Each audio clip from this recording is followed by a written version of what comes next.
Allahabad high court की एक अहम टिप्पणी ने गुजारा भत्ते को लेकर चल रही बहस को नया आयाम दे दिया है। कोर्ट ने साफ कहा है कि भरण पोषण सिर्फ आर्थिक संकट दूर करने का साधन नहीं, बल्कि पत्नी को पति के जीवन स्तर के अनुसार सम्मानजनक जीवन देने का अधिकार भी है। मामले में पति की ये दलील कि पत्नी कमाती है इसलिए भत्ता नहीं मिलना चाहिए, अदालत ने सिरे से खारिज कर दिया। और क्या है पूरा मामला, कोर्ट ने किन आधारों पर फैसला सुनाया और फैसले के क्या मायने हैं, आइए आपको सब कुछ बताते हैं। ये मामला उत्तर प्रदेश के गाजियाबाद परिवार न्यायालय से जुड़ा हुआ है, जहां भरण पोषण मामले में संख्या 736/2019 में अतिरिक्त प्रधान न्यायाधीश परिवार न्यायालय ने पत्नी प्रभजोत कौर के पक्ष में आदेश देते हुए पति रविंद्र सिंह बिष्ट को हर महीने 15,000 रुपये गुजारा भत्ता देने का निर्देश दिया था। अदालत ने ये राशि आवेदन की तारीख से लागू करने का आदेश भी दिया था। पति ने इस आदेश को चुनौती देते हुए इलाहाबाद हाईकोर्ट में आपराधिक पुनरीक्षण याचिका दायर की। याचिका में दावा किया गया कि पत्नी शिक्षित है, नौकरी करती है और खुद कमाई कर रही है, इसलिए उसे गुजारा भत्ता देने की आवश्यकता नहीं है। मामले की सुनवाई करते हुए न्यायमूर्ति मदन पाल सिंह की पीठ ने पति की दलीलों को खारिज कर दिया। कोर्ट ने कहा कि गुजारा भत्ते का उद्देश्य केवल भूख या आर्थिक संकट से बचाना नहीं है, बल्कि ये सुनिश्चित करना भी है कि पत्नी वैसा ही जीवन जी सके जैसा वो वैवाहिक जीवन में जीती रही है। अदालत ने साफ शब्दों में कहा कि यदि पति और पत्नी की आय में बड़ा अंतर है तो सिर्फ नौकरी करने के आधार पर पत्नी को गुजारा भत्ते से वंचित नहीं किया जा सकता। कोर्ट के मुताबिक भरण पोषण का सिद्धांत सम्मानजनक और जीवन सामाजिक समानता से जुड़ा होता है।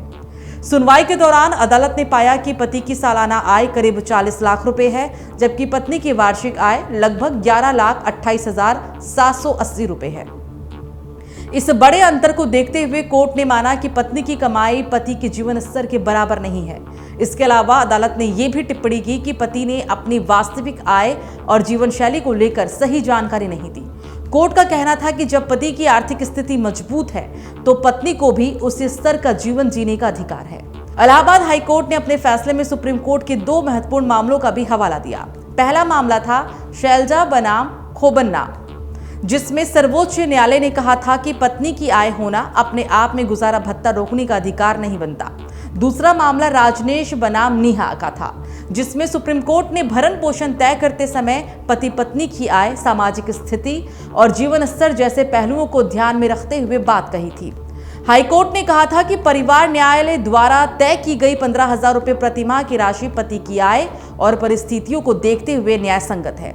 कानूनी जानकारों का मानना है कि यह फैसला सिर्फ एक केस तक सीमित नहीं है, बल्कि आने वाले समय में ऐसे कई मामलों के लिए मिसाल बन सकता है। अक्सर देखा जाता है कि पति ये तर्क देते हैं कि पत्नी नौकरी करती है इसलिए उसे भत्ता नहीं मिलना चाहिए, लेकिन अदालत ने यह स्पष्ट कर दिया है कि असल मुद्दा सिर्फ नौकरी नहीं बल्कि आय का अंतर और जीवन स्तर का भी है। इस फैसले से यह भी संदेश गया है कि शादी के बाद बने जीवन स्तर और सामाजिक स्थिति को अदालत गंभीरता से देखती है और पत्नी को सम्मानजनक जीवन देना पति की जिम्मेदारी भी मानी जाती है। हालांकि इस फैसले को लेकर समाज में अलग अलग राय भी सामने आ रही हैं। कुछ लोग इसे महिलाओं के अधिकारों को मजबूती देने वाला फैसला मान रहे हैं, तो कुछ का कहना है कि कामकाजी महिलाओं को भत्ता देने के मानदंड स्पष्ट होने चाहिए। लेकिन अदालत ने साफ कर दिया है कि हर मामले में परिस्थितियों को देखकर ही निर्णय लिया जाएगा और आय में बड़ा अंतर होने पर गुजारा भत्ता पूरी तरह से उचित माना जाएगा। तो साफ है, अदालत ने अपने इस फैसले से ये संदेश देने की कोशिश की है कि नौकरी या आय होना ही गुजारा भत्ता रोकने का अधिकार नहीं हो सकता। जब पति पत्नी की आय और जीवन स्तर में बड़ा अंतर हो तो पत्नी को भी उसी सम्मान और स्तर से जीने का पूरा अधिकार है। अब इस फैसले को परिवार अदालतों में आने वाले ऐसे मामलों के लिए एक अहम नजीर के तौर पर भी देखा जा रहा है। इलाहाबाद हाईकोर्ट के इस फैसले ने एक बार यह स्पष्ट कर दिया है कि भरण पोषण केवल आर्थिक मदद नहीं बल्कि सम्मानजनक जीवन के अधिकार से भी जुड़ा विषय है।